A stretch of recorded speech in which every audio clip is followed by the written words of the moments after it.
So as I've said before, the Bonishab has confiscated the category of Mamlechet Kohanim, a kingdom of priests, for the Klal Yisrael, the Jewish people, because of their sin and chinam.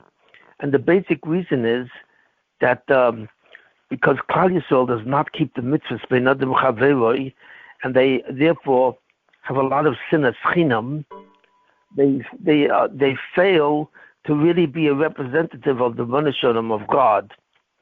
Because the nations of the world, who, besides the fact that they hate each other and they're always going to war, when they see Klal Yisrael with the level of sin and chinam that exists, and the way they disregard each other, they disrespect each other, and they hate each other, they cannot believe that these are people who really represent the Ribbono Shel Olam, that represent God.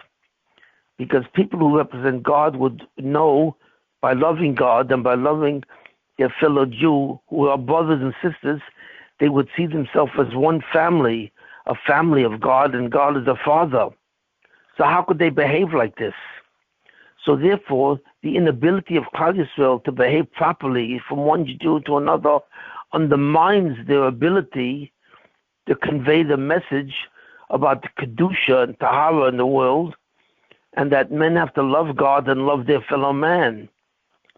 And therefore, God has confiscated the concept of Mamlechet Kohanim from the Jewish people, and he's given to a surrogate nation or a surrogate religion, and they would be. And we said before that nation would be really from a religion based on Esav, the brother of Yaakov.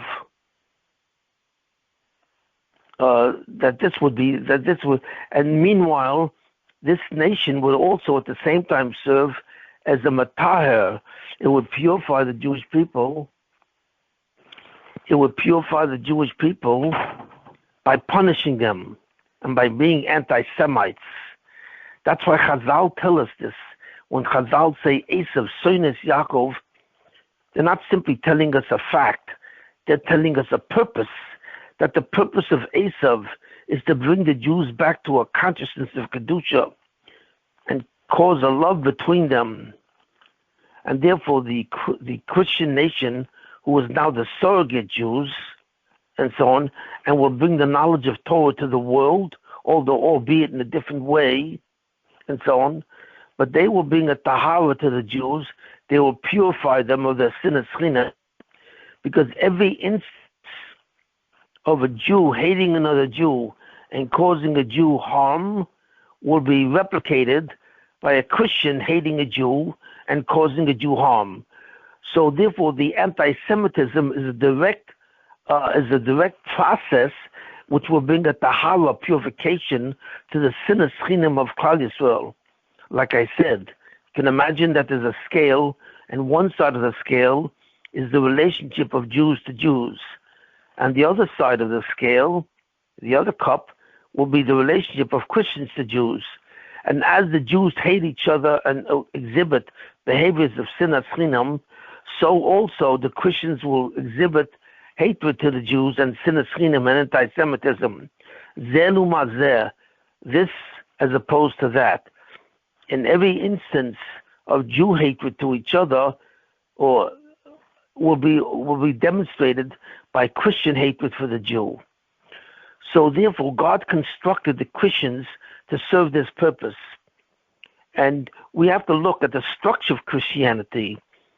So we have to look at the several concepts involved in Christianity to demonstrate that Christianity is the nation which is a surrogate for the Jews as a Mamlechet Kohanim. It also is the nation which serves the world as a matahar, as a purifier, to punish the Jews for their sin and chinam. So by doing these two things, it's now the new Mamlechet Kohanim. And we have to examine the structure of Christianity, which demonstrate that this is exactly their purpose. It is not a new religion as such, but it actually is a surrogate religion. It is a replacement religion temporarily to teach the Jews a lesson from their hatred of each other, and also at the same time to promote the knowledge of Torah in a way over the world and bring the world closer to messianic redemption. So we will talk about the formation of Christianity, some aspects of its theology that indicates this, and then we will talk about the weaponization of Christianity, how Christianity became weaponized to participate in a spirit of anti-Semitism so that they can punish the Jews for their Jew hatred themselves. And we will look at also the concept of the adversary development, how the Christians are direct adversaries of the Jews and therefore hate the Jews, which automatically means they become a weapon. Because the Christians have become adversaries to the Jews, they have decided to be a weapon. They have become a weapon against the Jews to heal them from their Jew hatred. Finally, we will show the concept of the elimination of Christianity, how Christianity will gradually disappear as the Jewish people become more and more worthy of the Messianic period. And eventually, how the Jewish people become the Messianic people, and they will bring the Mashiach finally as the people, as the true Mamlechus Kohanim of the future. We will see all these phases, how they occur, and we will suddenly grasp the true truth and the essence of what Christianity is and the role that it plays. So that's what I'm going to do in the next, this lecture and the next lecture possibly. And then after that, I'm going to talk about Yishmael and the Arabs and Islam and their contribution to this thing, and how the role that they play as a Mamlechus Kohanim also, because they are also chosen as a kingdom of priests, and as such, they, in certain ways, they represent in a lesser scale an alternative view of religion, of God, than the Judaism. So these two religions, Christianity and Islam, are both have origins in Judaism, and both of them serve a similar purpose. They both serve as a surrogate Mamlechus Kohanim, which will bring Torah thoughts to the world, and they are also designed to be anti-Semites and adversaries so that they punish the Jews. But their punishment and their hatred of Judaism is a direct outgrowth of the fact that the Jews themselves have sinned against each other, and they have to be purified so that they can return to the status of a true Mamlechus Kohanim, a true nation, a kingdom of priests. And eventually, at the end of at a certain time in the future, they will again become the people who will be the sole representatives of God and His Torah to show the world what God really wants, to demonstrate to the world the concept of Kedusha and Tahara.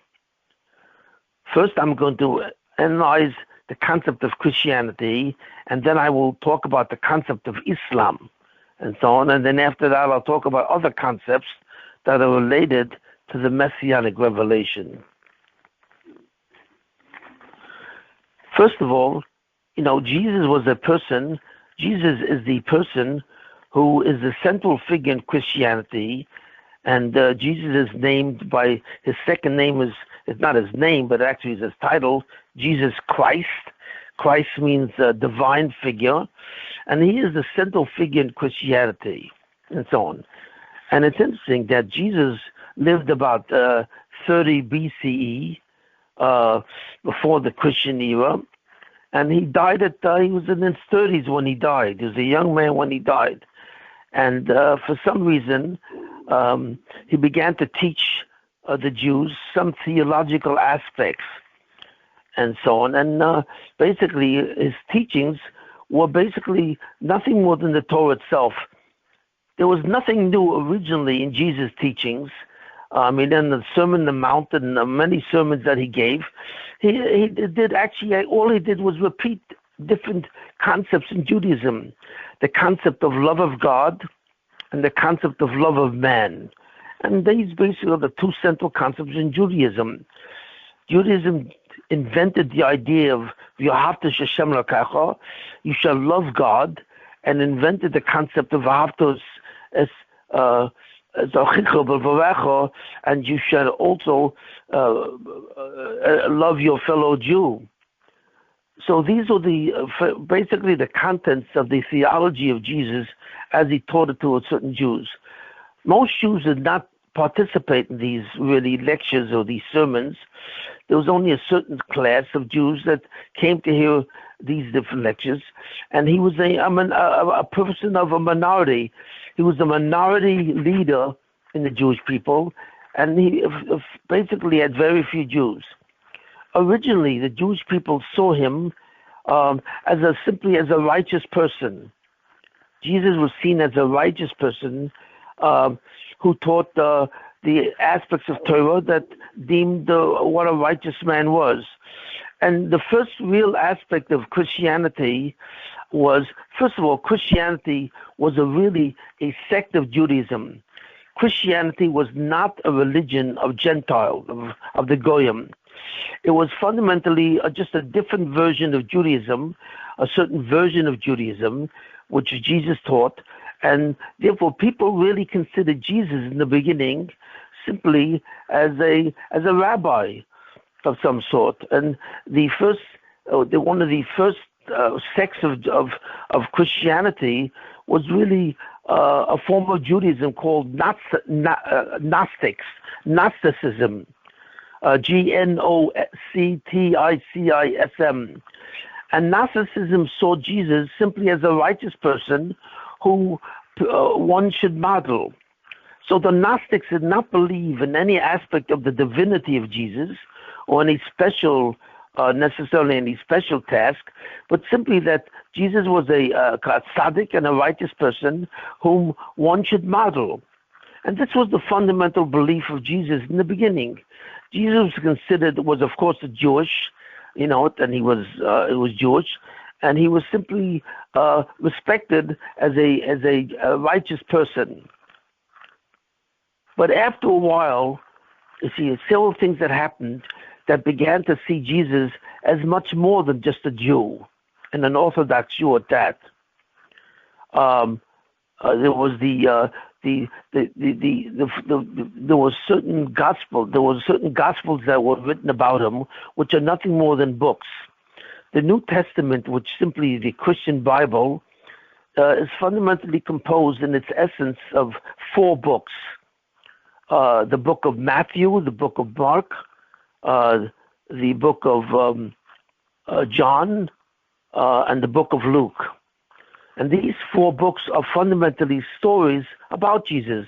They're biographies, in essence. And these biographies contain 2 things. They contain the different events in Jesus' life.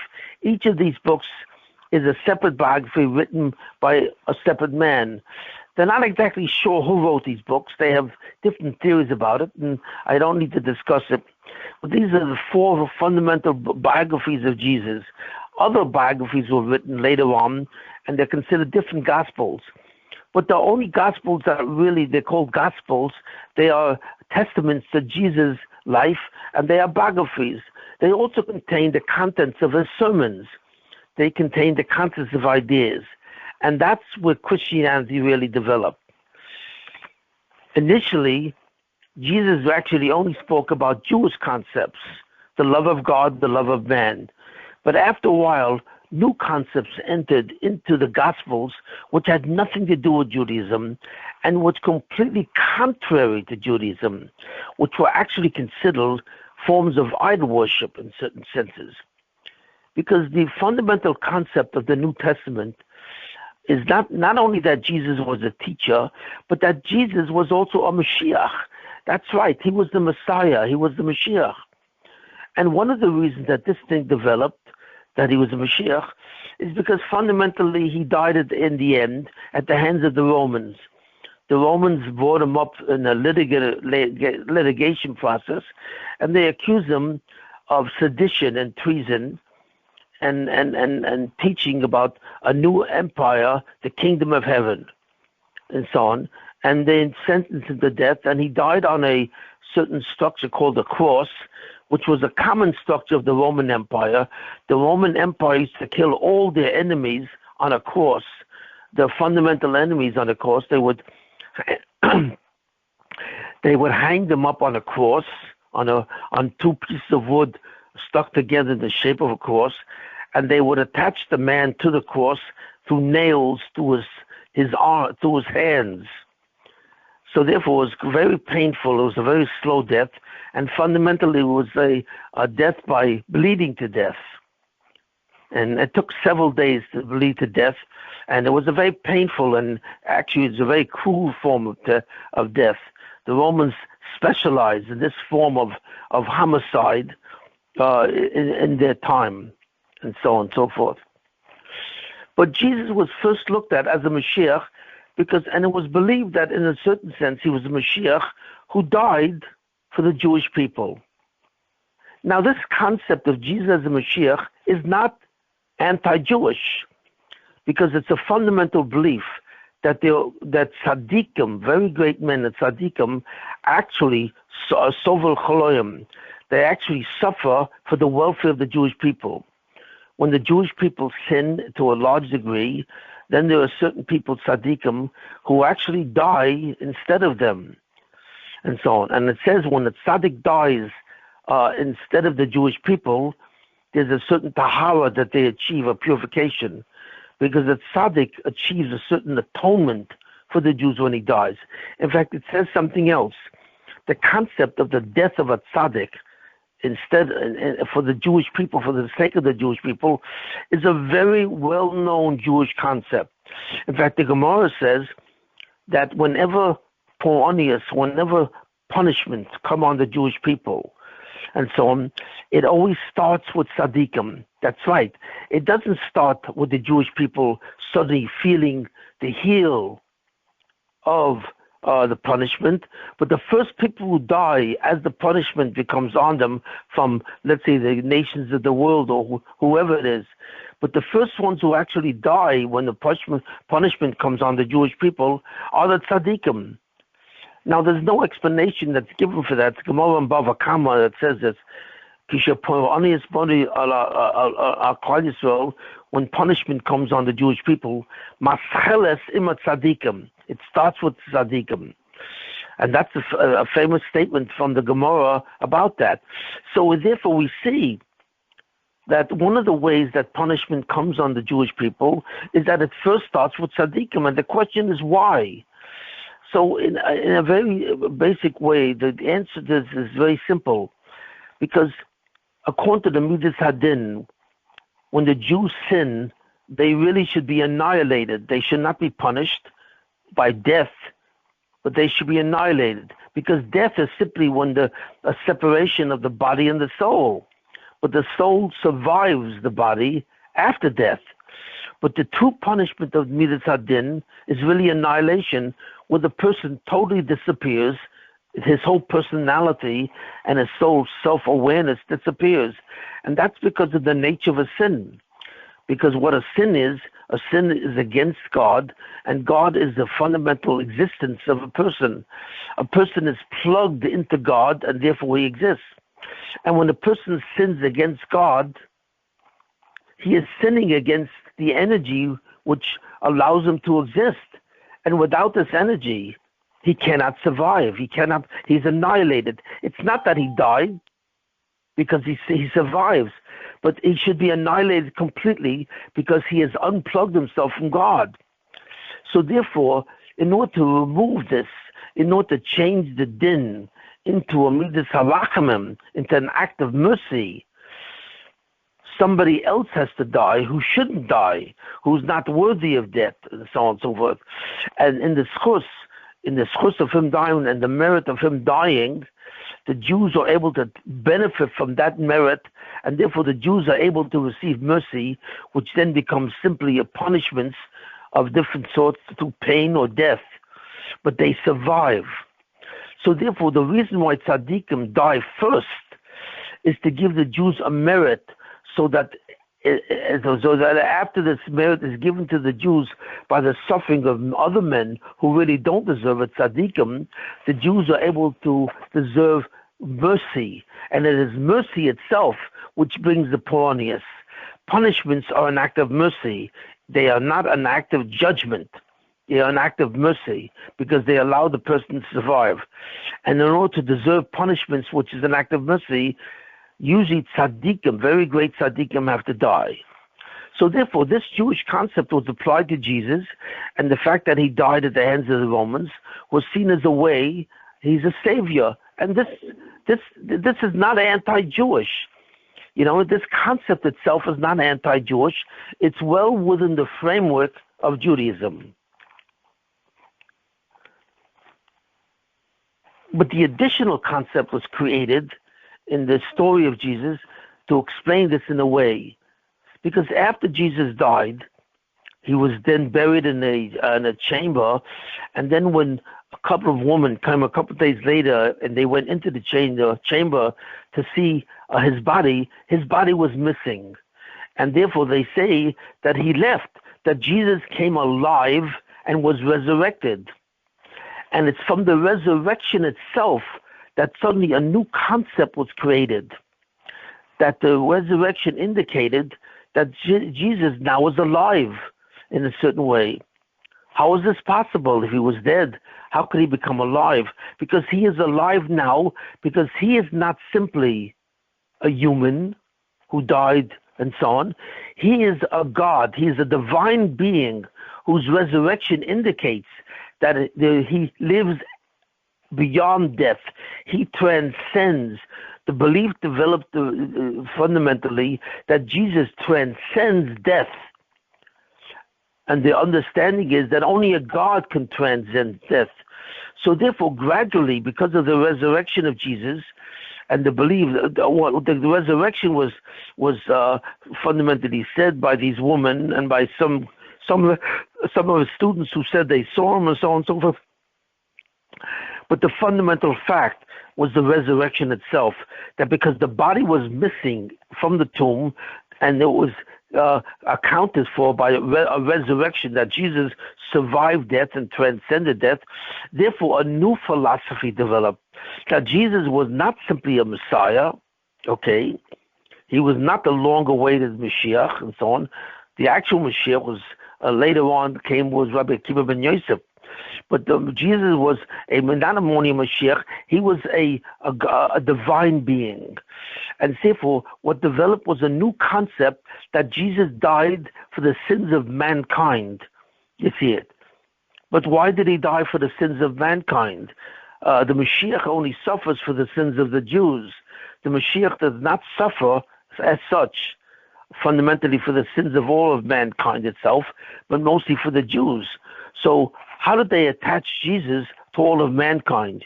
Jesus was an Orthodox Jew, and so on. And so therefore, what is his relationship with the Jewish people? So the resurrection, or the supposed resurrection, which they all believed that he had, probably what happened was somebody took his body, nobody knows who, and nobody knows what he did with it. And the true story of Jesus is simply a missing body from his tomb. But in the belief of his resurrection, they created a whole new concept. And this concept was such that Jesus was resurrected because he's the divine being. He is an aspect of God. So a new concept was developed called the Trinity. So the idea was that the Trinity, God is really a triplicate entity, fundamentally. There's Jesus, who is the human characterization or the human form of God. God appears as a human being. And then there's God the Father, who does not appear as a human being, but is the God of heaven and earth. And then there's the Holy Spirit, is some kind of entity that has some kind of holiness to it. I'm not exactly sure what it does, but it has this kind of thing. So therefore, a triplicate entity called the Trinity was created upon the resurrection. And this is God the Father, the Holy Spirit, and God the Son. So Jesus became the Son of God, not that Son of God like the Jewish people or mankind who are considered the sons of God. Man is fundamentally the Son of God because he was created by God. But that's not the context in which Christianity believes of Jesus. They believe that he's literally the Son of God. In other words, he is a part of the Trinity and so on. Now the concept is, what does that mean that God is the Trinity? If you know anything about God, God is an absolute subject, and he's not subject to the concept of number. To say that there is one God is really not true. You cannot apply the concept of number, the concept of quantity to God. God is beyond the concept of number because Einoid Mulvadoid, there is nothing. God includes everything. God is the absolute inclusive category of everything that exists and so on and so forth. So since he includes everything, there's nothing outside of him. So therefore, there's no such thing as two gods or three gods. There's not even the possibility of another God. Because the essential aspect of a subject through his self-awareness in a way which is totally beyond any boundary is that he includes everything, and I'm not going to go into the nature of God now. But the actual essence of God is such that he is beyond number.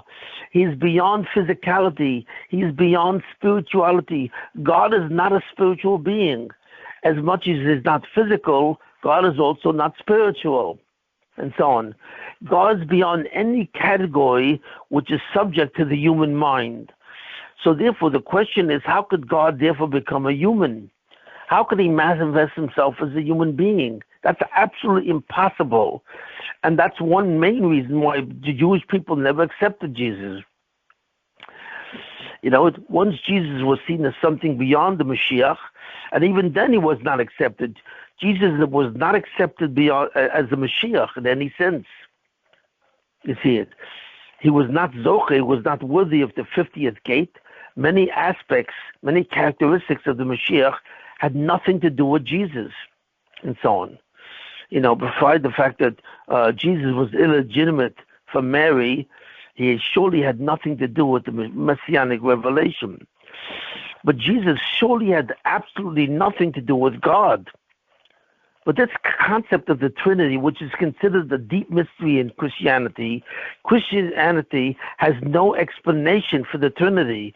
They themselves do not understand how can you be the number 3 and the number 1 at the same time. Because they believe there's only one God, like the Jews. But they believe that that God is divided into 3. You see it. Now that's impossible. You can either be 1, you could be not 3, but you cannot be both. And not only that, God is not even 1. So this entire concept of a Trinity is completely contra to any kind of Jewish belief. And that's why fundamentally the Jews never believed him, in any sense, what he did. So the Gospels give the biography of Jesus and so on and so forth, and they create the theory that what he was the Son of God in a Trinity kind of process. Now, the question is really, why do the Christians really believe that Jesus is God? You see it. I mean, it's more than just the fact that they created the concept of the Trinity. You know what I mean? What forced them, or what support do they have that Jesus has any kind of divine nature? And the answer to that is that in the story of Jesus and his biography, there are many instances that Jesus did certain miracles. He made wine out of water, he walked on water, he resurrected the dead. There's one story where, I think with Lazarus, the man called Lazarus, that he resurrected Lazarus from the dead. So they said, well, how can a man do such miracles? A man who does such miracles has to be divine. He has to be of God, or he has to be God himself. So therefore, fundamentally, they now said that the support for Jesus being a divine figure was that he was able to perform miracles. If you can revive a dead person to become life, you must be a God. So this is fundamentally the support of why they believe this. But of course, this support has no basis for it. Why? Because the Gemara, the Torah makes very clear that all the authors of the Mishnah, the Tanoim, all of them were able to resurrect the dead. That's right. You could not get your name in the Mishnah as an author in a Mishnah of any sort if you didn't have the power to resurrect the dead. So therefore we see to resurrect the dead is not a divine activity. It's a miracle, that's true, because it normally cannot be done. To put a soul back into a body cannot normally be done. But it was a human act. A person who's very holy and very high can do that. How? From the Kabbalah Maisius. The Kabbalah, which is the mystical tradition of Judaism, teaches us by using the names of God in a certain way, you're able to resurrect the dead. It's the same name that's used when Moses split the Red Sea. In other words, Moses was able to split the Red Sea. So you can say, well, in that case, Moses was a god. And there are many miracles that are done throughout the Bible. How could these men do miracles that cannot be done? So you would say, according to the Christians, well, they would be God too. So therefore, we see that the ability to do a miracle has nothing to do with being divine. It was due to the fact of attaining a certain knowledge through the Kabbalah. In fact, there were men in Jewish history who were able to resurrect the dead. Even today, there are stories of certain great tzaddikim who can resurrect the dead. I mean, I've heard of witnesses that say Rav Itzchak from Belgium and the Ribnitzer Rebbe actually had instances where they resurrected the dead.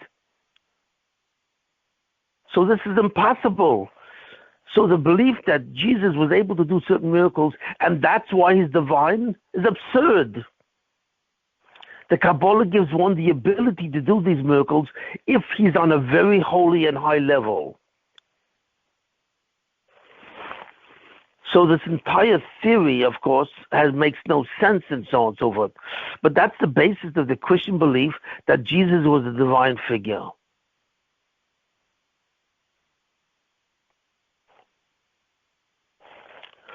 Now, the one who began to spread Christianity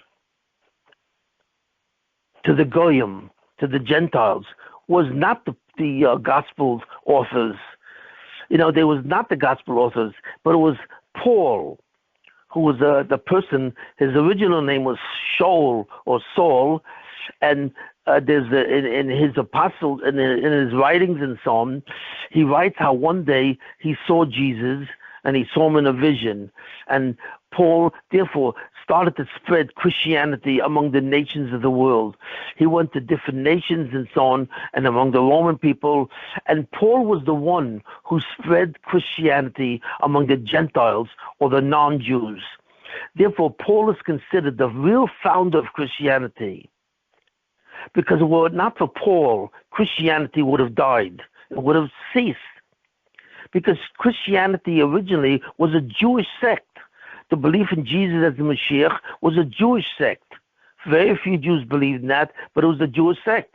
And later on, it was still considered Jews. In fact, the Christians, the early Christians who believed in Jesus would not accept a Gentile as a Christian. In order to be a Christian, you first had to become Jewish. Like the brother of Jesus, James would not accept anyone, and so on. But later on, after Jesus died and so on and so forth, Paul said, no, we have to spread the belief in Jesus to the world. So Paul therefore went out and was an apostle to the Gentiles. And it's from Paul that Christianity spread to all the Gentile nations. The original Jews were against this, but Paul eventually was successful, and he was the dominant force in Christianity. Now there's another belief. The fundamental, therefore, belief in Christianity began to develop. The Christians believed that this Jew, Jesus, was a Mashiach. It was his task to redeem the world. Not only that, they believed that he was a divine figure. He was one aspect of God. And that's what the New Testament, the Gospels, say about Jesus himself. But not only that, what did the Christians say about the Jews? The Christians said about the Jews that they were no longer valid.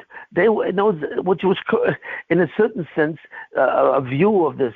The Christians said that there's a new covenant, that God made a new covenant for those disciples who believed in Jesus. In other words, there was something called the new Jew. It was a new covenant between God and the Christians, and they are now the new Jews. Therefore, that's why they call the Bible the New Testament, and they call the Torah, which is our Chumash, they call it the Old Testament. But the Christians actually believe that they are the substitutes for the Jewish people. That's right. But in order to be a Christian, in order to be valid as a Christian, you see it, you have to believe in the task of Jesus, that Jesus was created to suffer for the sins of mankind and atone for mankind, that he was a God, and that God gave his own son so that they could all have atonement, and so on. And anyone who believes in that and reads the New Testament and so on and so forth is now the new Jew. What about the Jews who don't believe in it? Well, they are now false Jews, and God has actually abandoned them. The fundamental belief in Christianity is that God has abandoned the Jewish people as the Torah Jews, as Mosaic Jews. The Jews who believed in Moshe Rabbeinu and Moses, in the 5 books of Moses, and keep the mitzvahs, are no longer valid Jews. Because in the New Testament, one of the things that Jesus says is that you no longer have to keep the Torah. Jesus absolved the Jewish people from the Torah. He said that the belief in doing mitzvahs is no longer necessary. All that's required is to believe in him. Now, the question really is, did Jesus say this or not? The Gospels say this, but I seriously question if Jesus himself said that, and so on. And I seriously question if Jesus said that he was a divine figure. This belief appeared after Jesus. It appears in the Gospels.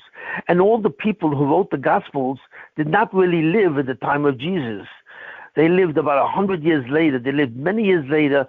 And the Gospels, which tell the biography of Jesus, is many years after Jesus died. So therefore, the historical Jesus, which means the real Jesus, who was he? What did he say? No one really knows. They don't really have records. They only have the reports by these people who wrote a biography of him and said that he said this. But the New Testament itself, the 4 books of the New Testament, the Gospels, have hundreds of contradictions between them. The New Testament has many different aspects of the biography of Jesus. There are some aspects which are told about him which don't appear in another book of the New Testament. They have slightly different stories. They concentrate on different parts of his life, and they contradict each other. There are many contradictions in the New Testament itself because they were written by people who lived after Jesus. So what did Jesus really say? Did he call himself a son of God? No one knows. Did he call himself a Mashiach? No one knows. Did he really say that you don't have to keep the Torah anymore? Nobody knows. So what the historical Jesus was, who he was, and what he says is really unknown. And I seriously doubt that he said any of these things. Because fundamentally Jesus was a Jew. He was a mamzer, he was an illegitimate child, but he was Jewish. And he was obviously a Talmid Chacham, because he was a Talmud of the Tanoim. He knew Kabbalah. He knew Kabbalah Maisius. He knew how to do miracles. He knew how to do them. So obviously Jesus was a knowledgeable person who was a big Talmid Chacham. So would a big Talmid Chacham say this? Would he attempt to create a new religion based on him? I seriously doubt that very much. Because fundamentally, there's no Jew in Jewish history that ever claimed to be God himself. Like the Pharaoh in Egypt claimed to be God. He claimed he was he was the son of the sun god, Ra. But there is no such man in all of history that ever actually claimed, there's no Jewish man from the Jewish people that actually claimed to be God himself, which is absolutely ridiculous and absurd. So I doubt very much if Jesus actually said this. And the fact that he did miracles, was par for the course. There were many Tanoim, many sages who could also do miracles, and they also did miracles. So this was nothing really special for them. So the whole story of Jesus is a construction in the New Testament. The Gospels constructed a story to make him into a trinity and to make him a God-like figure. This was the religion of Christianity. Fundamentally, God was constructing this. God was constructing a religion, not a new religion, but a religion based on Judaism. And this is a very important point. What's very critical here is the structure of Christianity. Why did God do this? Why did God create Christianity from Judaism? Why was it based on Jesus? Why was it based on the messianic or divine purpose of Jesus? You see it? And so on. So the question is, why did God construct Christianity as an outgrowth of Judaism itself? And this is very important in terms of the tachlis, or the purpose of Christianity. Because the purpose of Christianity was to be a surrogate Jewish religion. In other words, they would be the new Mamlech Kohanim. But in essence, part of Christianity is like Avodah Zorah, where they worship something which is false. To worship a human being as God himself, is an actual considered idol worship. So the Torah itself says that such a concept is absolutely considered idol worship. It's considered the false, completely false statement. So the question is, how could Christianity come from Judaism? Well, the answer, it does and it doesn't. It was based on the teachings of Jesus. You see, maybe as a rabbi or as a person of scholarship. But it was also based on a completely new theory of idol worship, that Jesus himself was God. Why did God do that? Because God wanted Christianity to become the new kingdom of priests, to go among the nations of the world and eventually distribute this new religion. Because as the nations of the world would learn about Christianity, they would actually be learning about the fundamental concepts of Judaism. But that this new religion was not Judaism was testified by the idea that they worship Jesus as a god. So therefore, Christianity contains concept of the Torah itself. The fundamental principles of Christianity are Torah-based. The belief that one has to love God, one has to have a loving relationship with the Ribono Shel Olam is a Christian belief. And this is also a Jewish belief. The belief that man must love men, that and that God is a God of mercy, not only a God of justice, but a God of mercy. These are Jewish concepts. You see it. But the belief that God would send down a son to die at the hands of man, so that he would be the atonement of kind, you see it, and that this would be the Son of God, he'd be a divine figure, is absolutely idol worship. So Christianity is based on two concepts. It's based on certain concepts in Judaism, which are fundamentally real. Like I once said, when you look at the Pope in the Vatican, he looks Jewish. He wears the yarmulke. He wears the big dikun. He looks like the big dikun. He's reading the Sefer Tehillim and so on. And he looks like a rabbi. But then when you look at the cross on the church, you suddenly see, who is this guy on the cross? And they said, the Christianity said, this man is son of God. And you realize he is not a rabbi. The Pope believes in this false belief of Christianity. Why did God do this? Because he wanted Christianity to distribute the Torah aspects of its religion to all of mankind. God felt that they would become the new surrogate, but as a surrogate Mamlech Kohanim, they would not take over the role of Jews. They would take over the role of Jews partially. They were a partial Mamlech Kohanim, a partial king of priests, but they were not a total kingdom of priests. Because part of their teachings was similar to what Torah says and had to do with Torah beliefs. But the other part of their teachings was completely idol worship. So therefore, even though God gave them this message, even though they consider themselves as a substitute for the Jewish people, and that they raised the Jewish people with a new covenant. This is false. They never replaced the Jews because they introduced idol worship into their Torah concepts. Why did God do this? So that they can teach the world partially Torah concepts. Most of the world believes in Christianity, in some form of Christianity.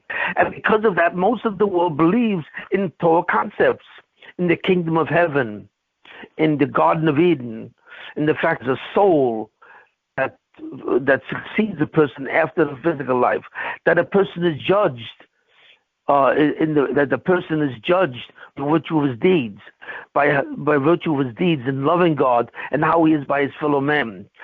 These concepts are Torah concepts. These are the essential hashkafa of Torah. And the world believes in these ideas because Christianity. So therefore, Christianity did give Torah concepts to the world, but it was only a partial thing. But Christianity also gave to the world false concept of idol worship, where Jesus is the new idol. Instead of being a total God himself, Jesus was simply the Son of God. So there's people, the poskim, that say that Christianity for Goyim is not really an avodah zarah, because since they include Christianity as part of the Trinity, that Jesus is not the full extent of the Trinity. They believe in God the Father and God the Son. And the belief in God the Father and God the Son doesn't consider an idol worship for the Gentiles. For a Jew, it is idol worship. It's halacha and avodah zarah. It's idol worship. Because a Jew cannot believe in any person, any being, any entity. A Jew cannot believe in a person, in a malach, in a sphere, anything which is outside of God. And a Jew cannot believe that that entity, whether it's a malach, an angel, or whether it's a sphere, and then the sphere himself, or anything that has a separate, independent will of God himself. For the Jew, the only thing possible is a malbush. A Jew believes in God, and a malbush, which is a claw, like a clothing. God presents himself in different presentations, what's called a malbush. So the 10 spheres, which symbolizes the hanogas of Kessin and Nicaea, these spheres are called a malbush of God, and so on. It's like clothes. It's like a suit. God wears a suit. But all this is a suit. A suit does not have self-awareness. A suit does not have an independent will. So the most you can say is you can believe in the malbush of God, that God wears or he acts through a certain presentation, a certain mask, but you cannot believe that the mask is God. God is beyond any mask, any presentation, any entity. He is absolutely independent. He is absolute in his dominant force. Nothing replaces him. Nothing is any independent will besides him. Otherwise, it is idol worship.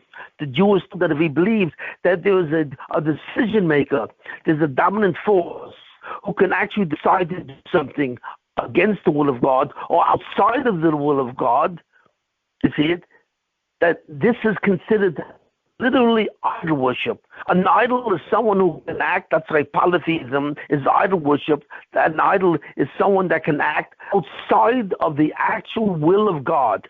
That's considered idol worship. And since Jesus is considered outside of the will of God because he's considered God himself, this is idol worship as far as the Jew is concerned. Now, why did God do this? Why did God make a dual? Christianity is a dual religion. It's a dual religion in the sense that it's composed of qualities of Judaism. It's composed of concepts of Christianity, which are considered like idol worship. Why did God create this? Because God wanted Christians or the Gentiles to know about Torah, to absorb the Torah, to know about the concept of the soul, the concept of everlasting life in the future world, in the kingdom of heaven. God wanted to know that this is dependent on what a person does and how he loves God and how he loves his fellow man. God wanted these concepts to be known by the Gentiles, not paganism. Paganism is a concept of polytheism, the belief in more than one God, the belief that there are two gods, like in the Persian religion, Zoroastrianism, where they believed in two gods, the God of light and the God of darkness, and they believed that each of these gods is independent of each other, that these were two opposing forces. That's considered idol worship. So anything that believes in more than one God means more than an independent entity of one independent entity is considered idol worship. And Christianity has that belief. But God wanted a new form of idol worship that never existed before. And it was called Christianity. It's the belief that a human being, named the name of Jesus, was the Son of God, an actual divine figure. Because God wanted the Torah concepts that he sermonized to go all over the world, that Gentiles should be Judaized. The function of Christianity is to be a mamlechus kahanim, to Judaize all nations of the world. And in that sense, they are mamlechus kahanim. There's another reason why God did this, a very critical reason. Because since Christianity emerges from Judaism, you see it emerges from Judaism itself, but poses it in its belief that Jesus is the Son of God who died for the sins of mankind and atones for mankind. And the fact that Christians believe that they are new Jews, they have a new covenant themselves, therefore they would see the Jews as competitors. Worse than that, they would see the Jews as traitors. You see, a polytheistic pagan religion does not see the Jews as treasonous. In other words, Jews were in Persia. The story from Ahasuerus respected the Jews. He didn't see them as treasonous. Why? Because a polytheistic religion, a religion which is based on believing in many, many gods, more than one God, it doesn't make a difference how many gods it believes. Once it believes in two gods, it can believe even 50 gods. The ancient Egyptian religion believed in many gods. Ancient Greek mythology believed in many gods. So were the Roman religions. So a religion based on polytheism, which is the belief of more than one, at least two or more gods, can therefore accept another god. So they accepted the Jewish God. In other words, they added him to the list. That's all. So it wasn't a contradiction. It was a competition of sorts, but it wasn't treasonous. It was not against their religion to create a new form of God. So they can accept, that's why all the ancient religions accepted Judaism as a subject religion. They just wanted to be in charge, and they wanted to control in the Malchus, in the kingdom. They wanted to control the Jewish people. But they didn't have anything against Judaism itself until they realized that the Jews believed only in their God. In other words, the problem with the Jewish religion was not their God, was the fact that they believed that their God is one God and there is no other God. That represented a problem. So the Gentiles hated the Jews because the Jews believed in monotheism, pure monotheism, that there is no other God but the God of the Jews. And therefore the God of the Jews is the God of the world, the God of cosmology, the God who created heaven and earth.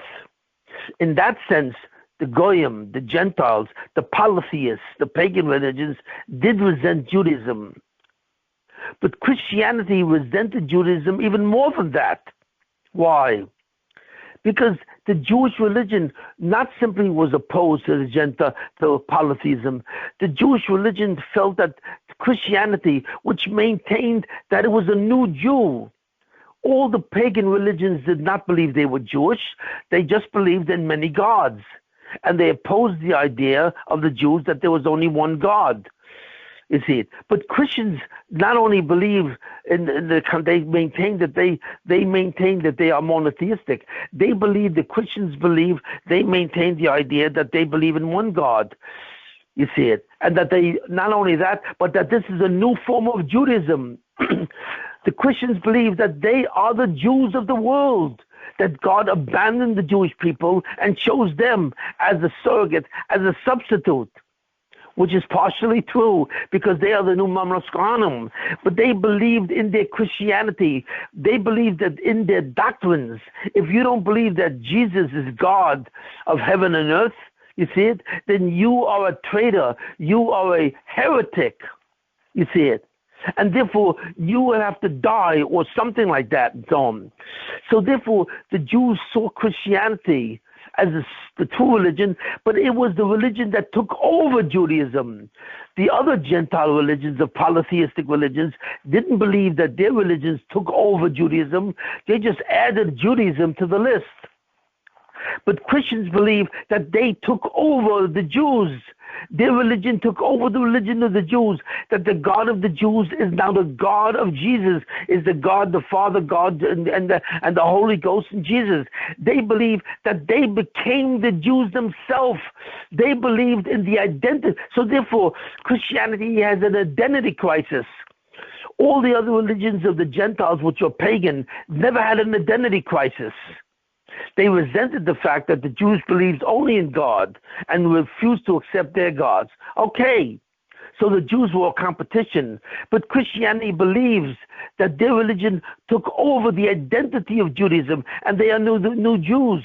And so therefore this is treason. In other words, if you are the Jews and you have the old Judaism and you don't accept Jesus, then you are a traitor. You are literally a traitor, and they can barely tolerate.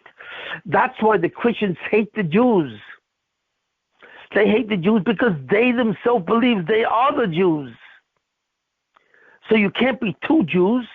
You can't be the old Jew and the Christian Jew at the same time. You can only be one. So therefore, God wanted this. Why? Because just like God wanted the Christians to spread Christianity to the nations of the world and teach them the basic concepts of the Torah, which Christianity does, you see it? But he wanted Christianity to hate the Jews, because Christianity would be the new messenger that would punish the Jews, would be anti-Semitic, and would kill the Jews. He wanted to assign Christianity Esav Sonis Yaakov. And Christians hate Jews because the Jews are a contradiction to Christianity, because they declare that they are the original Jews and God has stuck with the original Jews. God did not abandon the Jews. Like it says in the Torah, that God will never depart from the Jewish people ad olam. To the end of time, God will maintain his connection, his intimacy, that they will be the people of God to the end of time, and there will be no change of that. God will never change his mind. He will always be merciful and forgive them. But of course, they would have to be punished. But through that punishment, he would be merciful and he would forgive them. But the Christians don't believe that. God will not be merciful. It would come a time when God would abandon them and make them the Jews. Well, that they can't tolerate. So therefore, that would make the Christians the ultimate anti-Semites. And that's what they have been for the rest of human history, the ultimate anti-Semites, because they come from Judaism and they consider themselves a replacement Judaism. So therefore we see how the structure of Christianity itself actually indicates what their purpose, that their purpose is to teach the world the Torah up to a point, and that they do, because they come from Jesus who taught the Torah. But at the same time, they hate Judaism because the Jews refuse to accept them as the new version of Judaism. And that would cause them to hate in Judaism. And therefore, they will be the ultimate anti-Semites that will fulfill the purpose of punishing the Jews, because the Jews don't love each other. The Jews hate each other. So therefore, it's our sinus chinam which has created Christianity. That's right. We created Christianity. Our sinus chinam of each other Our inability to love each other as Jews and to represent the Rebbeinu to the world has caused God to create a contrary religion, an absolute contradictory religion from our very inside, our very inner organs. We created Christianity, and Christianity is Jewish because it relies on Jesus, who was an Orthodox Jew, even though he was a mamzer. So this shows you that the structure of Christianity itself satisfies the concept of Christians being a surrogate religion to teach the world the concepts of Torah up to a point, but at the same time, it constitutes an abandonment of the Jews. They hate the Jews because they consider them the Jews. So the very structure of Christianity shows you what God was doing with their creation. This was not, such a religion was never created in the world. The world at that time was pagan. It was polytheistic. They believed in many gods. And suddenly they became a Christian religion where they believed in one God as a trinity. And that comes from Judaism.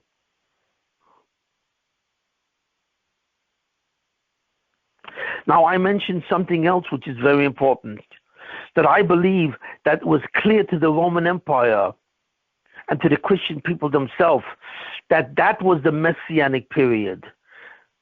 That was the time of the Mashiach. And that's why I believe that Paul knew this. Paul knew this concept that in the year 4000 would be the beginning of the Messianic period. So therefore he took full advantage and he said, wait a minute, if God has the intention of bringing the Messianic period, then I can create a new Messianic religion from Judaism and I could be successful. Paul would never have created all these concepts, you see it, if they did not know that. Paul purposely based his whole creation of Christianity and the Gospels on the fact that they knew that the year 4000 would be the Messianic period and that they would be successful. They would not be considered a Baba-Meister, just a false story, but that eventually they would be successful in the Gentile nations. Paul had a sense that Christianity would flourish. It would flourish eventually to all of mankind, because all of mankind, Paul knew God wanted all of mankind to know Judaism and to become familiar with the basic concepts. And Paul believed that he can create a religion called Christianity which would satisfy that thing. Not only did Paul know this, but this was known also by Hadrian, which I talked about last week, where he wanted to replace the Jews and so on. You see. But after Paul, what happened? After Paul, the Constantine, one of the last emperors of Rome was Constantine in the 3rd century ACE, in 300 ACE. Now, Constantine wanted to. The Christians were becoming very successful, and they were becoming a dominant religion. So Constantine was an emperor of the Roman Empire, and he decided to make Christianity the main religion in Rome. He decided to change the religion of paganism from polytheism to religion of Christianity. So he told all the Christian bishops at that time, he said to them, I want you to all to get together and have a council, have a meeting. And at that meeting, I want you to decide what is the nature of Christianity. I want you to finally make from different sects in Christianity one sect that would represent Christianity as it was, and that's what's called Catholicism. Now, why did Constantine want to do it? Well, first of all, he saw that Christianity was successful. But I believe that Constantine had a tradition from Hadrian that he knew that Christianity would be the religion of the world, because that, in a certain sense, is the way God would bring the Messianic period.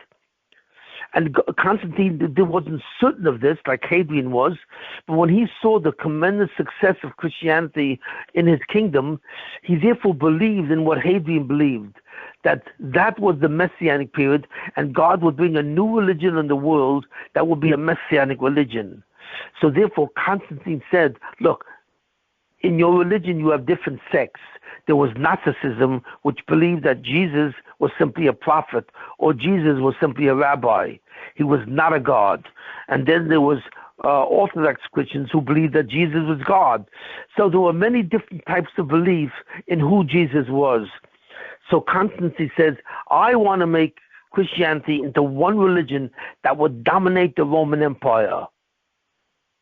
Because in a certain way, he felt that this could be the religion of the Jewish tradition, that this would be the kingdom of heaven. This would be the kingdom of priests. So the Roman Empire would become the kingdom of priests. By forcing the Council of Nicaea, I believe that Constantine actually thought that perhaps the Roman religion itself, the Roman people and the Roman Empire would become the Mamlech Kahanim. So therefore he thought that which Hadrian attempted to do originally a couple of hundred years early, he could accomplish by suddenly equating or identifying Christianity with the Roman Empire. So he said to the bishops of the Christian religion, he said, I want you to construct a religion which is one religion with the central beliefs of Christianity. And what they did was they created such a religion which we now know as Catholicism. They voted in that thing, they council, and they voted on the question of who is Jesus?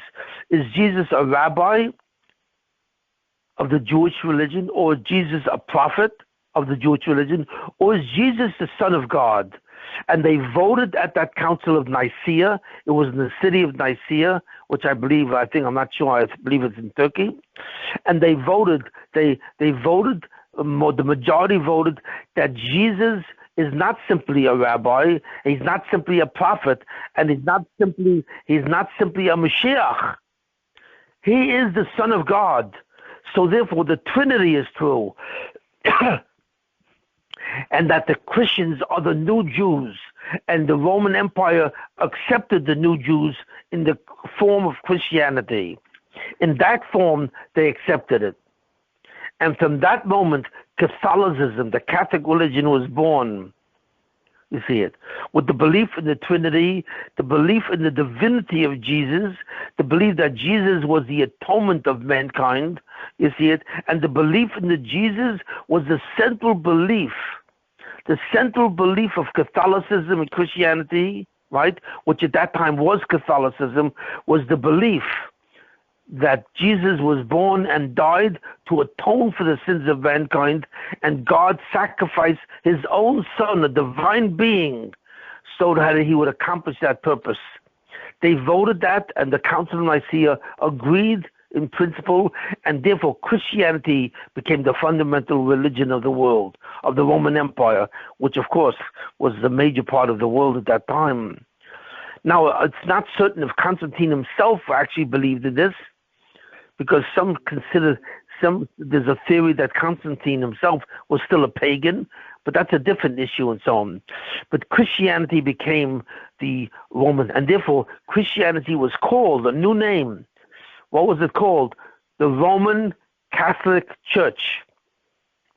You sometimes wonder, why is Catholicism referred to as the Roman Catholic Church? Why does it have the adjective Roman? Because Catholicism was founded by the Roman Empire, by Constantine, at the Council of Nicaea, who formed the doctrine of the Trinity, the doctrine of Jesus as the Son of God and as the atonement of mankind. That's why it's called the Roman. And therefore Christianity took over for the Roman Empire. So the Roman Empire, which was the what? The Roman Empire, which was Esav son Yaakov, became Catholicism. Catholicism is the inheritor of the doctrine of the Roman Empire, and they took over the world. So therefore we see the fundamental, how the religion was created. We see how it started. It was fundamentally a Jewish sect. It was a belief in Jesus as a rabbi, then Jesus as a Mashiach, and belief in as a tzaddik. And then later on became a belief through the various Gospels and so on, of Jesus, not only the Mashiach, but Jesus as the Son of God through the Trinity and so on. And Paul was the one who spread this religion to the nations of the world, and finally Constantine established this religion as the dominant and the only religion of the Roman Empire. This constitutes the thing. And as I told you, what's important for us to know is that the structure of this religion is structured exactly in the way that God wanted Christians to serve. God wanted to create a new religion that would come from Judaism. Why? Because that new religion would make Judaism an anti-Semite. If the religion of Christianity comes from Judaism, where they believe that they actually take over Judaism, they would serve as the ultimate anti-Semites, and they would punish the Jews if the Jews continue to hate each other. Also, that if Christianity is based on Torah, and therefore Christianity would teach the nations of the world Torah concepts, and it would eliminate paganism. Fundamentally, paganism has died. It has died. Why? Because of Christianity. Christianity has wiped out polytheism and paganism, the belief in many gods, from the world. It has. And that's why we will see later on that Christianity was given a blessing. It spread to the entire world, and the entire world accepted. Christianity became the dominant religion on the face of the earth, and God wanted this. He wanted this to become the Mamlechus Khan, the kingdom of priests. But first we have to know something about the foundation, how Christianity was formed. Next time I will speak about Christianity, how it spread, and slowly how it spread and how it be removed. I want to speak about the destiny of Christianity as a world religion, and the destiny of Christianity that will fundamentally disappear one day, and Judaism will become the dominant religion, the dominant messianic religion. Because Judaism will become the kingdom of priests, the ultimate kingdom of priests, the true kingdom of priests. So we will now next time go through the rest of church history and Christian history to see exactly how history is formed from Christianity, and we will see a lot of surprises, things that you don't know. We will understand a lot of history just by understanding how Christianity became an adversary, and how history proceeds through the Dark Ages, and the Dark Ages concealment of science and philosophy and so on, and how Christianity began to be reduced, and how Christianity began to disappear in its power with the spread of the Renaissance and the Enlightenment. We will see how all the current and the future phases of human history for the next 2,000 years was in some way consistent with the whole purpose of Christianity as a surrogate Mamlechus Kohanim. And this I will continue next week, and we will finish the rest of the history of Christianity next time. Are there any questions? Yes, I'm still a little unclear as to the reason why Hashem incorporated idol worship into Christianity, and as well as being the surrogate Jews. You've got this idol worship thing. What was the utility of that? Okay, that's a good question. But he included idol worship. Why? Because for two reasons. First of all, the idol worship part of Christianity is in the adjective Roman. It's not called the Catholic Church. It's called the Roman Catholic Church. And therefore, Rome was an idol-worshipping nation. Esav was an idol-worshipping nation. They were polytheism, and they still believed in idol worships. And God wanted to confiscate not the idol worship itself, but God did confiscate.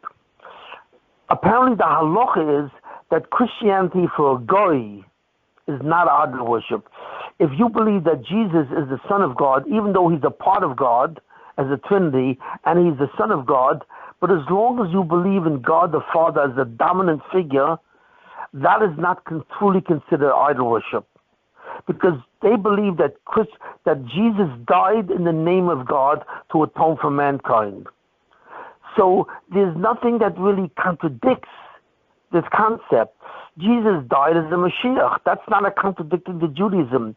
So what God wanted to do was to dilute idol worship, but not remove it entirely, because the Goyim were not zocher to that yet. But he wanted to dilute it so he would take the halacha of an Ovdei Avodah Zorah from Christians. You see it? Because true Ovdei Avodah Zorah is astrological. It's the belief in the stars and the belief in the planets. That's true idol worship, because the idol worship believes that the planets and the stars are independent of God, that they have their own will. In other words, Mars is the planet that has the muzzle of war. But Mars is the god of war, and it's a planet which serves as the god of war, and which is independent of God. That's Emes Avodah Zorah. So God removed original Avodah Zorah. There's the original Avodah Zorah, which is Avodah Kochov Mazolos, the worship of planets and stars, and God finally removed that from the face of the earth. You see it. But he substituted a new form of idol worship, which is the diluted form, where for the people who worship Christianity, they are not considered idol worshippers. And there's something very important to understand, which I have to explain to you, a very powerful concept. And it's hard to believe this, but I believe this is absolutely true. Because the fact that Christianity is not a form of idol worship, and that Christianity evolved from the desire of God Himself to be a surrogate mamlechas kahanim, a surrogate kingdom of priests. Because Christianity comes from the will of God. You know, it's not considered an aberration. God, in a certain way, respects Christianity, and He upholds Christianity. God says to the Goyim, and this is a very deep concept, the concept that I'm about to say. In biblical times, there was black and white. Black and white.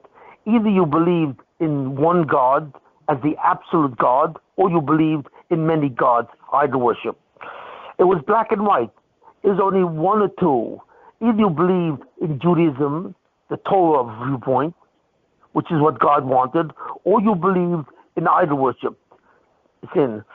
But God wanted to change that formula so that idol worship would not be the original idol worship.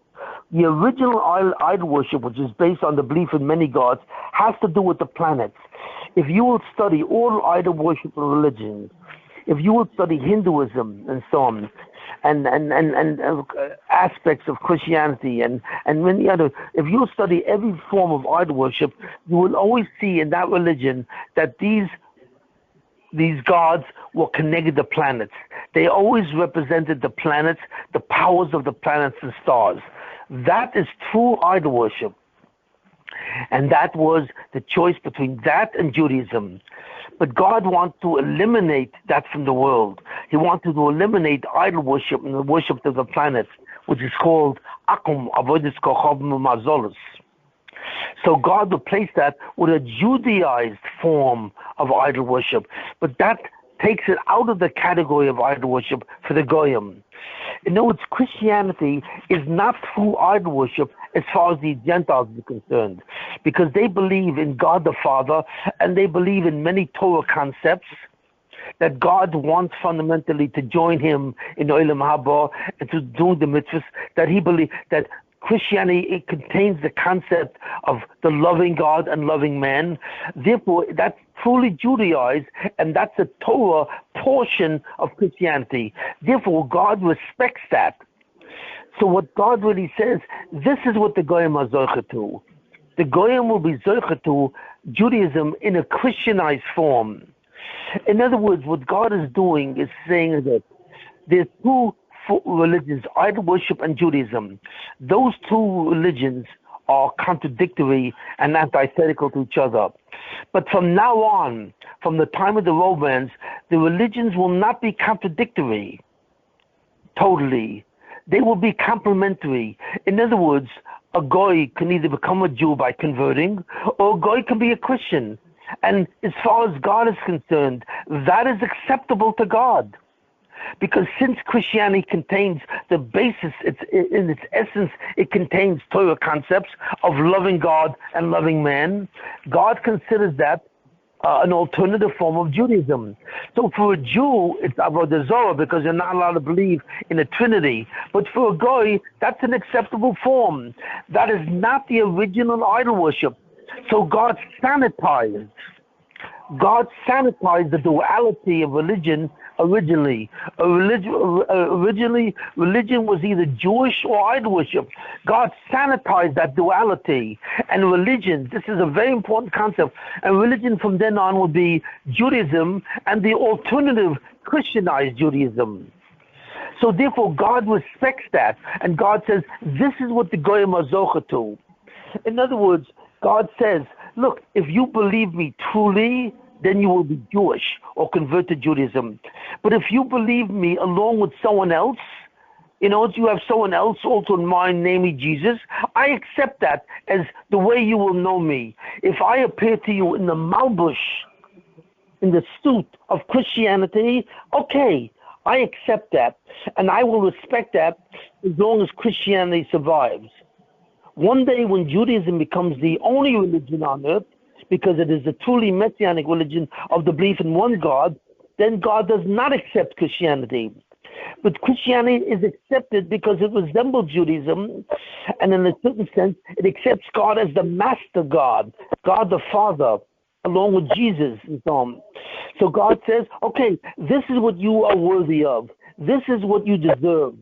And I accept this new version of spirituality, that it is a malbush, it's a new suit that I will wear, and this is what I will find acceptable to you. So therefore, Christianity represents a change in paganism. It represents a new kind of religion that never existed in the world. The world before that existed only two religions. Either you were idol worshipped or you were Jewish. Every religion on earth worshipped idols. And Jewish religion worshiped God himself. But since Christianity was created, there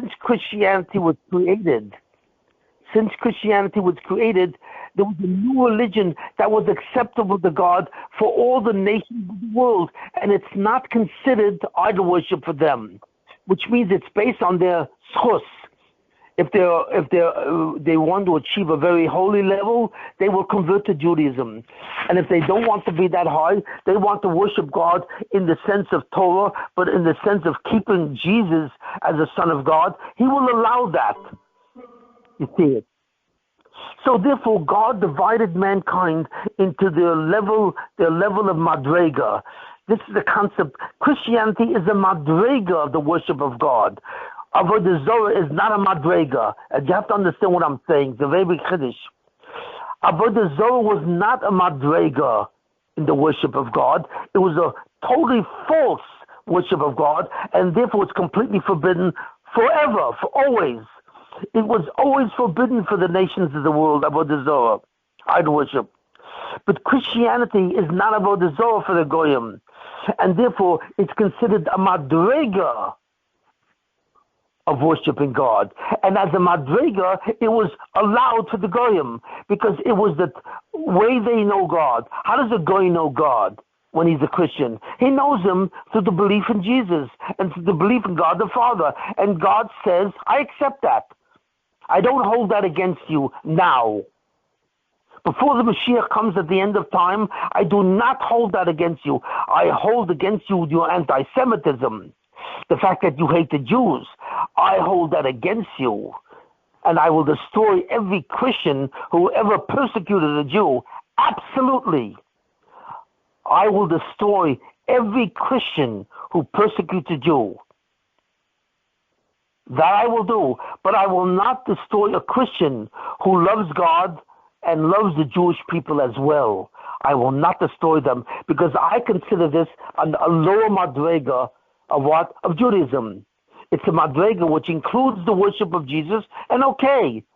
So therefore, that's a new madrega in what I will accept. And therefore, God accepts Christianity. So therefore, at the time of the Romans, in the beginning of the Common Era, when the Roman Empire was extant, God changed the face of Avodah Zarah to the world. He eliminated paganism. He eliminated, polytheism. And instead he substituted versions of Judaism. There was Judaism itself, the pure version, and then there was Christianity, and then there was Islam. These are versions of Judaism. And God accepts these versions as alternative for Goyim. Not the anti-Semitic role. He does not accept the role of anti-Semites. For that he will pay them dearly. But he accepts the religions that they worship as their way of coming close to God. This is their intimate contact with God. If a Goy wants to become intimate with God through Christianity or through Islam, he will permit that. You see it? Because that's not Avodah Zarah for the Goy, but for the Jew it is. But God finally eliminated paganism and polytheism. And it's very important to understand it. The origin of Christianity and the founding of Christianity through Jesus, to Jesus, was a change in history. It was a change that God changed the nature of religion from a dual contradiction of idol worship versus Jews to alternative versions of Judaism that he would accept as well. But he would only accept it if they're not anti-Semites, and he would only accept it to the end of time when the Jewish Mashiach will come. When the Mashiach comes as a Jew, as a from Jew, and the real Mashiach comes, then Christianity will also dissolve, and all Islam will dissolve, everything will dissolve. And then the one religion, Judaism, will become the one, Torah and Judaism will become the one religion of the world where all mankind will understand that. So what you're looking at is you're actually looking at the evolution of religion from the beginning of time to the end of time. And this illustrates it, and I want you to understand this clearly. It starts off with a dual function of Avodah Zarah, idol worship, and Judaism. Those are the only two religions. Either the one or the other. One is forbidden and one is permitted.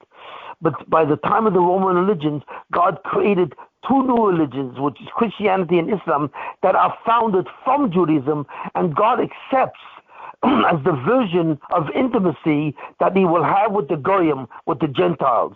And they are not considered idol worship itself. So therefore, what you see in front of you is a new evolution, a whole new concept of the worship of God, according to the Madrega Adam. So that true idol worship will disappear. And that's the answer to your question.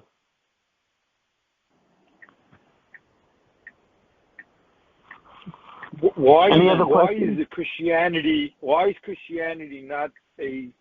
Why are they not over Avodah Zarah? They don't believe in absolute yichud. Why is that? Because they believe that Jesus is the Son of God only. In other words, in a certain sense, he's inferior to God. They believe he's a part of God, that's true, but they believe he's an inferior part of God, which became human. But they believe that God the Father is the dominant form. That's the form that created all reality and the whole universe and all spiritual reality. Because they feel that God himself is God the Father, and God the Son was only created to obtain atonement for mankind. So therefore, that's not considered true Avodah Zarah. In the other religions, in the religions of Avodah Zarah, they considered each planet as being a separate god. The god of Mars, Jupiter, Saturn. Each one of these were gods, and they were all powerful, and they were all separate. And that's true of Avodah Zarah, where you have independent entities separate from each other with independent wills. But when you have one piece of God doing the will of another piece of God, who is the dominant force, that's not true of Avodah Zarah. And God does accept that, as far as Goyim is concerned, until the Mashiach comes himself. And what I'm saying now is very important. If Shimon, Shlomi showed me, and I put it on the chat, there I'm dude that says this last part. Very, very interesting. This is what he says. He says, Vesachicha tavoid. Yitzchak told Esau, Vesachicha tavoid, to serve your brother. So he says that it goes on the Romans when they switch from Avodah Zarah to serving a Jew, Jesus, right? And he says, I'm sorry? Yeah. And he said that was a Hagdama for when Mashiach will come, that they will serve all the tzaddikim as God, and God doesn't mind that. That's what he writes. No, what does that mean? You would say,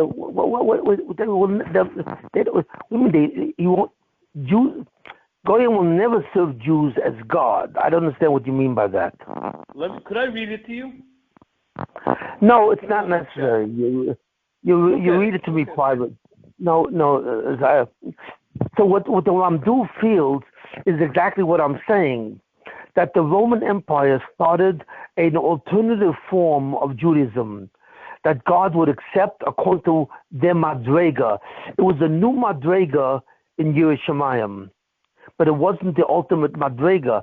For the Jew, that new Madrega is Avodah Zarah.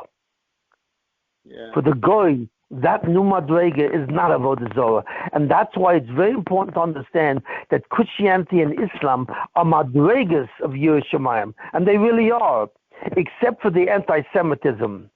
The anti-Semitism, which is specifically known to Esav, that disqualifies Christianity totally, and they will all be totally punished, severely punished because of it. But it does not take away from the concept of a Madrega.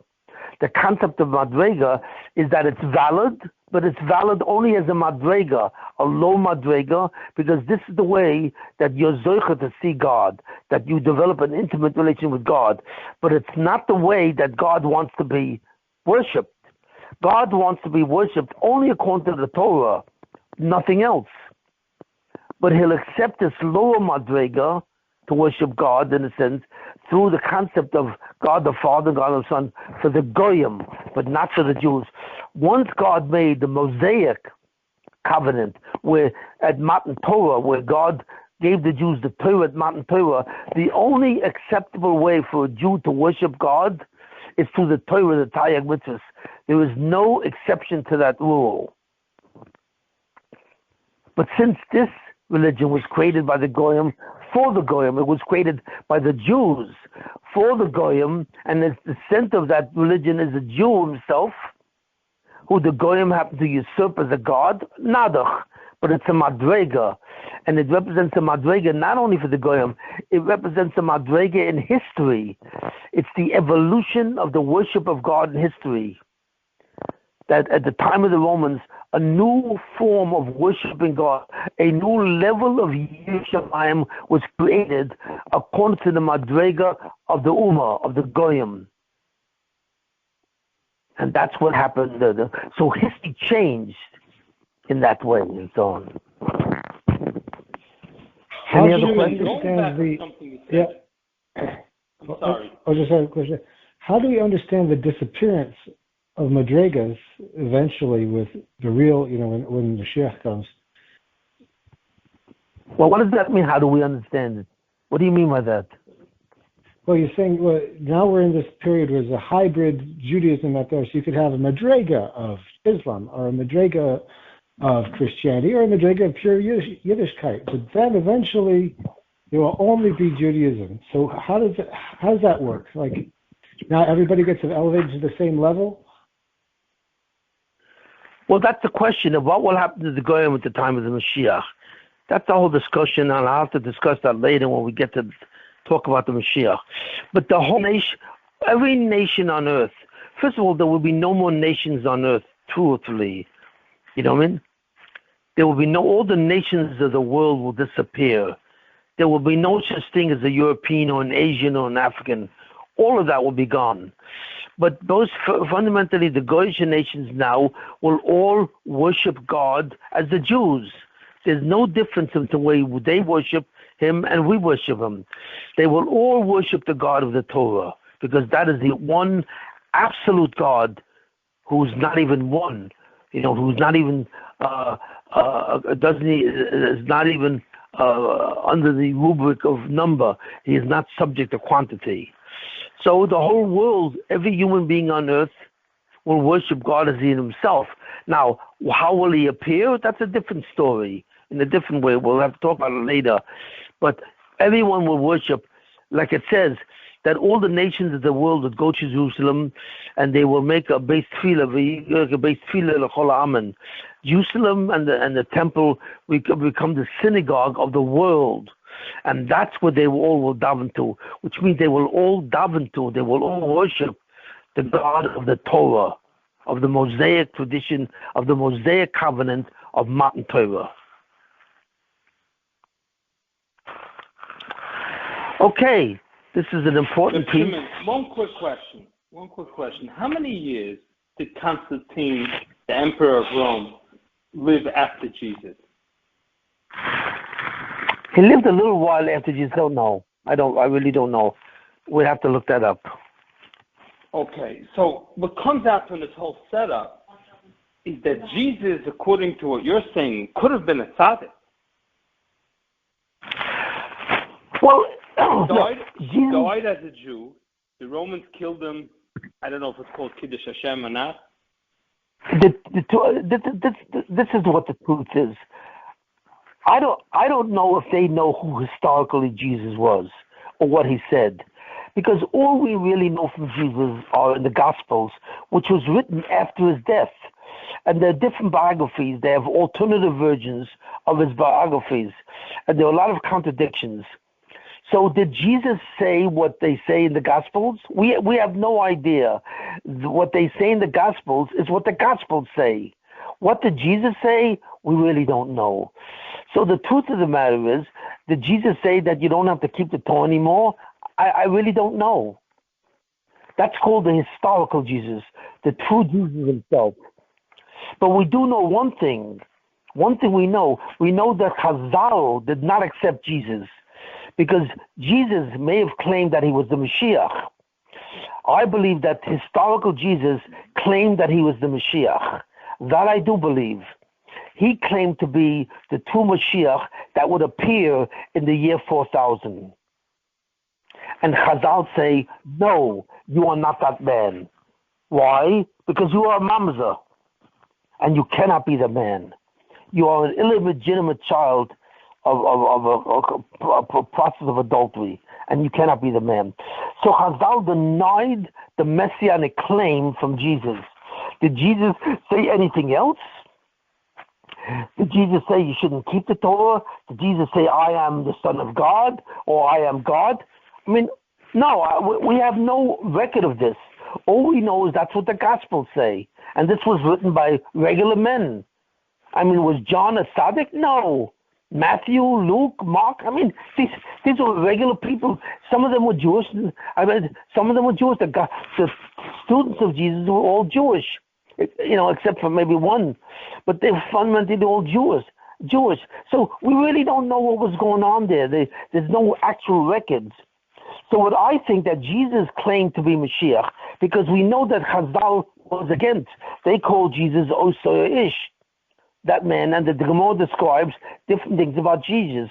You know what I mean? But so the Gemara obviously indicates that Chazal, the sages of the Talmud, the sages of the Israel, and so on, was against what Jesus preached. What did he preach? We don't know. But probably what he preached, that he was the Mashiach. And they told him, you're not the Mashiach. Forget it. It doesn't go. So that we can believe. The Gemara in Gittin doesn't have very nice terms for him. And they say... I know. I know that. It doesn't. I'd rather not talk about that, what the Gemara says and so on, because I'd rather not do that. All the Gemara says... excuse me. I don't want to talk about what the Gemara says about Jesus. It doesn't talk about him in complimentary terms. It does say that Chazal, the sages, were against him because they were against his claim that he was Mashiach. Did he claim anything else? I don't know. Is there a record of that? I don't think so. So there was a contradiction that the Gemara didn't believe in Torah of the Rabbanan. Yeah, it's possible. I don't know. I mean, I don't know I'm not sure exactly what he said, because it seems to me there were a number of people who claimed to be Mashiach at that time. At that time, Jesus was only one of several people who were claiming to be the Mashiach. We don't have a record of the other ones, but I think we do know that he was not the only one. You know what I mean? Now, if you claim to be the Mashiach, is that forbidden? No. You can claim to be the Mashiach, and it's either true or false. It doesn't mean anything. It is not anti-Jewish to say, I am the Mashiach. I mean, it may sound strange, but you can say it. But does that mean you are Mashiach? Of course not. You know, you can quickly see who's a Mashiach or not. You know what I mean? And obviously the last one who will be Mashiach has ample, valid proof that he's Mashiach, and we'll talk about that later. What proof is that? But if you can resurrect the dead, you should know that is not a proof that you're Mashiach, because every sage who was mentioned in the Mishnah, hundreds of sages, all could resurrect the dead. So your ability to resurrect a person from life, from death to life, does not prove you are Mashiach. That's very important to understand. It does not prove it. The fact that you can do miracles does not prove that you're Mashiach. It's a fact. So how does the Mashiach in the end prove that he's Mashiach? We will talk about that later on, because the Mashiach will do things that no human being has ever done in human history since Adam Rishon, even before. Even the Mashiach will be able to do what Adam Rishon couldn't do. So we will see clearly through these deeds that he is Mashiach. And I repeat this, the Mashiach will be able to do certain things that even Adam Rishon, Koydem Achet, was not able to do. And therefore, everyone will know that he's Mashiach. You see it. But to resurrect the dead, or to make wine from water, I mean, to do different miracles that are literally miracles, that doesn't mean you're a Mashiach at all. It means that you know the Kabbalah Maitzias. You know how to use the different formulas in the Kabbalah to do certain things which are miraculous. There were men throughout history who were able to do miraculous things. And there are men who witnesses say even now was able to resurrect the dead. And that did not prove that they were Mashiach. So that's why this is a totally false belief which the Christians believe. What these things that the Mashiach will do in the future, that's what we'll have to look and see. Okay? So I believe I've given a somewhat exhaustive presentation of the origin, the formation of Christianity. What I'm going to talk about the next time is the weaponization, how Christianity became a weapon of anti-Semitism against the Jews, you see, and also the disappearance, how Christianity will disappear. So we will speak about that next time.